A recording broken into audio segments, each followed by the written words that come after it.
একদল খাইয়ে গেছে আর একদল খাওয়ার জন্য বসে আছে।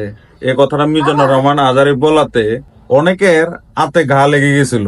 অনেকেই ফেসবুকে এটা নিয়ে তুলাধুনা, আলোচনা, সমালোচনা আরো বহুত কিছু করছে।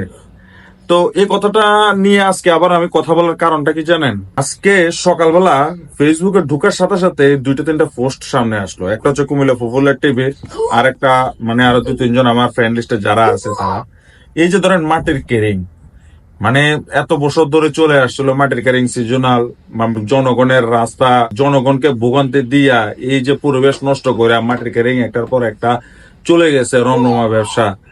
সেই ক্যারিংটা কিছুদিন বন্ধ ছিল, এখন আবার সিজনে এসে আবার সেটা শুরু হয়ে গেল। আজকে সকালবেলা বৃষ্টি হওয়াতে সেই রাস্তাগুলো অনেক পিচ্ছিল হয়ে গেছিল।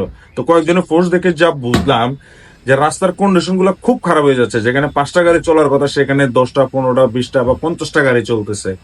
আবার পরিবেশ তো বিনষ্ট হচ্ছে অবৈধ ভাবে এই মাটির ক্যারিং গুলা করার কারণে।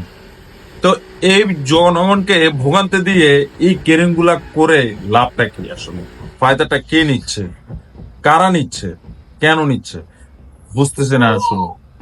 হাজার হাজার মানুষ, হাজার হাজার জনগণ, বিশেষ করে গ্রাম অঞ্চলে এই ভোগান্তি আর কতদিন মানুষ ভোগ করতে হবে সেটা জানা নাই। তো মাঝে মাঝে মনে হয় যে মিজানুর রহমান আজারে যে কথাটা বলছেন যে একদল খেয়ে গেছে আর একদল খাওয়ার জন্য রেডি হয়ে আছেন, তা আসলেই মনে হচ্ছে তাই। কারণ আগেও যা ছিল এখনো তাই চলতেছে, এটা আর বন্ধ হচ্ছে না। জানি না কবে বন্ধ হবে। জনগণকে ভোগান্তি দিয়ে এসব করা আসলে বন্ধ করতে হবে। আর এই মাটি কাটার কারণে যে প্রাকৃতিক ভারসাম্য, পরিবেশ বিনষ্ট হচ্ছে, মানে সেটাই বা মানে দেখবে কয়জন? এটার কারণে যে পরিবেশের কি পরিমাণ ক্ষতি হচ্ছে সেটাও দেখবে কয়জন? যে পাহাড় কেটে নিচ্ছে, জমির উপরের উর্বর মাটিগুলা কেটে দালান কোটা করে ফেলতেছে। অথচ আমরা এর বিকল্প হিসেবে আমরা ব্লকের বিজনেস করতে পারি, আরো অনেক কিছুই করতে পারি চাইলে। বিকল্প অনেক ব্যবসায়ী আছে।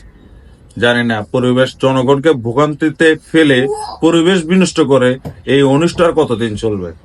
আল্লাহ হাফেজ।